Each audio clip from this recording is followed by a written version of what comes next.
5 شغلات بتساعدك انت كشاب سوري انك تغير واقعك حكما. بتحب تسمعهم؟ اهلا وميت سهلا. بتحب تشوفهم انه هني تنظير وانه الناس بس بتتفلسف؟ فخليك بعالمك وبمجالك وبالواقع اللي انت عايش فيه. اول شيء لحتى تغير واقعك لا ترفض العلم.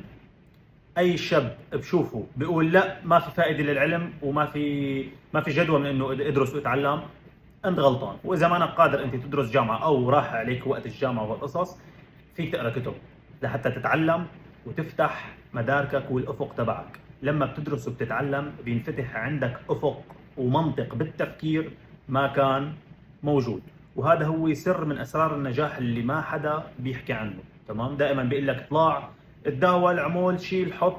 كل هدول الناجحين اللي بتشوفهم هن عم يبيعوا كورسات اصلا. خليك بالحقيقة.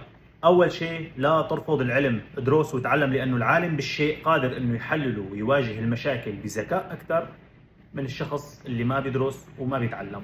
كل يوم لازم تتعلم.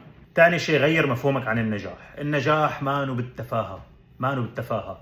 النجاح مو انك انت تطلع تعمل صفحة على الفيسبوك والانستغرام وبس كوميديا وترندات وتفاهة، وليك هاد صار عنده 100,000، ليك هاد صار عنده 50,000، ليك هاد كذا.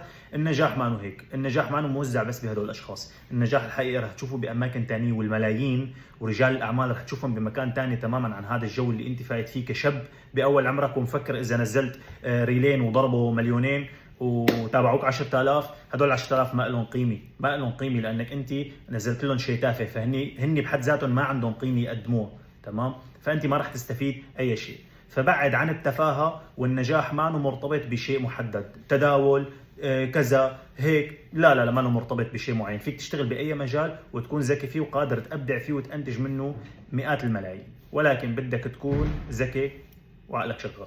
ثالثا فكر بذكاء وليس بجهد. نحن بعصر بعد تزايد هذا عدد السكان الهائل والظروف الاقتصادية والتضخم، بغض النظر عن الأسباب العامة لحدوث هذا الشيء والضائقة الاقتصادية على العالم كلياته. ولكن بعد حدوث هذا الشيء انت ما فيك كشخص طبيعي تعيش حياة كريمة ومرتاحة ماديا بدون جهد إضافي، إن كان بذكاء ولا إن كان بجهد بدني ولا إن كان بأي شيء. لحتى تتصرف بهذا الذكاء لازم تكون على علم بالشيء اللي انت بدك تعمله. يعني مثلا بتلاقي كثير ناس عم تشتغل شغل عادي، ولكن بتلاقي بنفس المجال ونفس المكان العمل بتلاقي في شخص عم يتصرف بذكاء اكثر من غيره. كل مشكله بتشوفها قدامك هي حل بيطلع مصاري، ان كان مشكله مواصلات، ان كان مشكله مواد، ان كان مشكله دراسي، ان كان اي مشكله بتشوفها بحياتك هي بس ان حليتها رح تطلع لك مصاري. لانه المصاري بتتنتج لما انت تقدم قيمه، خدمه او حل. تمام؟ هذه الخدمه ممكن تقدمها والناس تشتريها منك تقدم لك فلوس، او ممكن تبيع بضاعه، عفوا ممكن تبيع بضاعه والناس تقدم لك فلوس على هاي البضاعه. فانت بدك تحاول تربط بين هدول الشغلتين، واذا لا تملك راس مال فيك تربط بين هدول القيمتين وتطلع مصاري بدون ما يكون معك ولا اي ليره. انت كشخص سوري ممكن تطلع على، اكيد معك اجار الطريق، اكيد معك اجار الطريق، تطلع على حسي او على حلب وتصور كل البضاعه اللي موجوده عند اي مصنع او اي تاجر جملي مهما كان المجال، وتنزل على منطقتك ومدينتك وتعرضها على المحلات وعلى البيع بالتفرقه يعني. تمام؟ وتقول له انه انا عندي هي البضاعه وبجيب لكم اياها بهذا السعر الفلاني، تكون حاطط مربحك، واكيد ما راح تلحق تبيعها على الكل. فبتنزل انه انت بدك عمال يشتغلوا معك، بتجيب هدول العمال وبتطلعهم بتعطيهم جزء مسطره من البضاعه اللي انت بدك تبيعها شو ما كانت مهما كان المجال.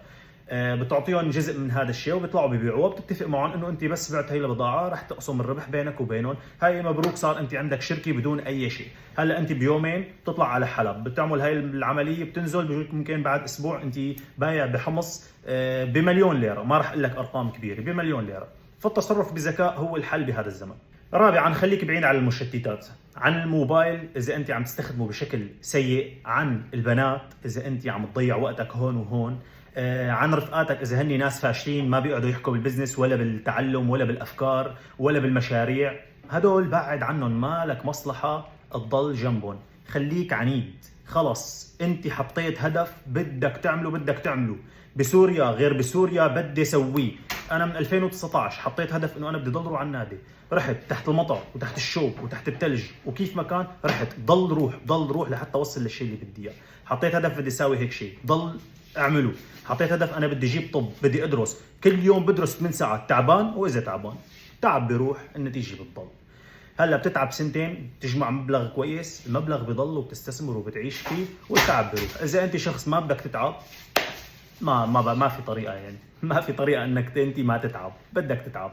فهذا شيء كثير مناسب انك انت تصير تفكر بهي الطريقه.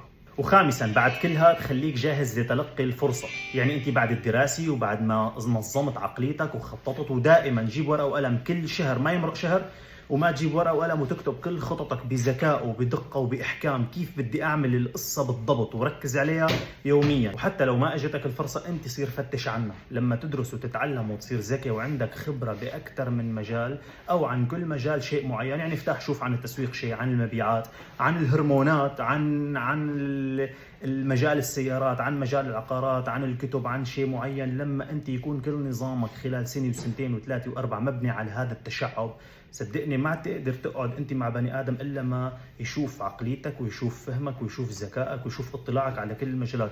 هو بصير بده اياك تشتغل معه، لانك انت رح تضيف له قيمه وترفع له من نسبه المبيعات عنده ليحصل مصاري اكثر. كله معتمد على المصاري وعلى البزنس. كل شيء بتشوفه بحياتك قدامك هو بزنس، مهما كبر ومهما صغر كله بزنس. خليك جاهز، فتش عن فرصتك واحفرها بايدك. حتى لو كنت بسوريا ما في اي عائق انك انت تشتغل. انا ما عم اقول لك تعال طلع $100,000 بسوريا، ما في هيك شيء تحت بسوريا، الا الناس هدول الضخام كثير. برا ممكن لانه على اختلاف العمله ممكن تطلع هيك ارقام، ولكن انت لحتى تيجي تطلع 300 و400 ولا 500 ولا 1000، انت قادر بشويه ذكاء ضمن شغلك وخارج شغلك تشتغل هذا الشيء. انا كنت بالجامعه لما كنت طالب، تمام، كان في مشكله انه مثلا اسطوله المواد الاسنان غاليه، مثلا الطالب ما بيقدر يجيبها لحاله، تمام. فانا شو اروح اعمل؟ روح اجيب هذا السطل، بيعوا بيعوا اجزاء لهي الناس، هن استفادوا واخذوا القيمه الحقيقيه اللي هن بدهم اياهم، وانا استفدت وطلعت نتائج، يعني طلعت التكلفه تبعت موادي ومواد رفقاتي ببلاش، ما دفعنا شيء. انا ما ربحت، حققت ملايين من وراها، بس انا مشيت تجاره خفيفه، فدت الناس اللي حواليا وانا استفدت والكل انبسط وما حدا خسر. فخليك ذكي وفتش عن فرصتك، وبالتوفيق. وان شاء الله الفيديوهات الجايه رح نشرح امور اكثر واكثر. سلام.